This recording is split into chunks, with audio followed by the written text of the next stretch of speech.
आजच्या काळात मधुमेह, उच्च रक्तदाब म्हणजे बीपी, सांधेदुखी आणि पचनाच्या समस्यांनी प्रत्येक घरात एक तरी माणूस आहेच.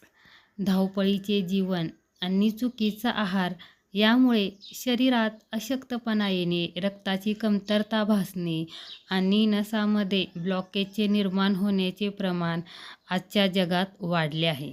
मात्र नैसर्गिक आणि आयुर्वेदिक पद्धतीने आपण या गंभीर समस्यावर मात करू शकतो. एका 95 वर्षीय आजोबांनी गेल्या 50 वर्षापासून कधीही दवाखान्याची पायरी चढली नाही.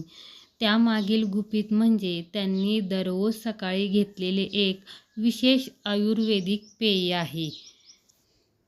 हा जर उपाय तुम्ही केला तर तुम्हाला नक्की फरक पडेल.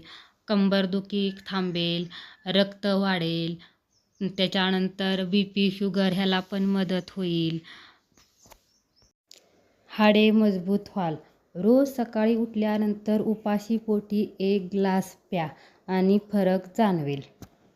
कोणता उपाय आहे ते आपण बघू आता.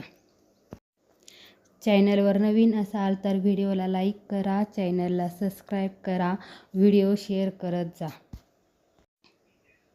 आपल्या स्वयंपाकघरातच अशा काही वस्तू आहेत ज्या औषधापेक्षा कमी नाहीत.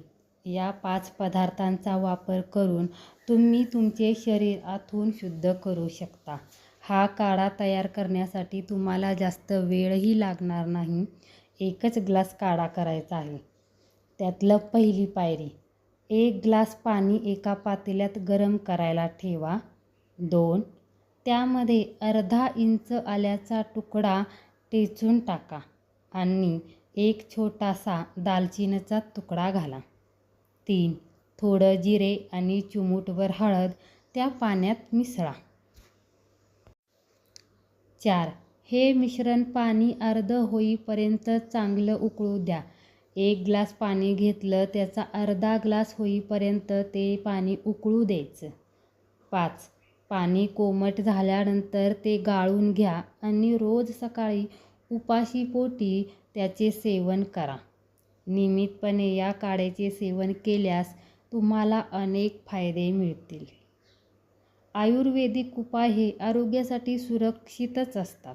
मात्र प्रत्येक व्यक्तीची प्रकृती वेगळी असते. तुम्हाला जर एखादा आजार असेल किंवा तुम्ही आधीच काही औषधं घेत असाल तर हा उपाय सुरू करण्यापूर्वी आपल्या फॅमिली डॉक्टरांचा किंवा तज्ज्ञ वैद्याचा सल्ला नक्की घ्या. घरगुती उपाय हे उपचारांना पूरक असतात, परंतु वैद्यकीय सल्ला हा नेहमी महत्त्वाचा असतो.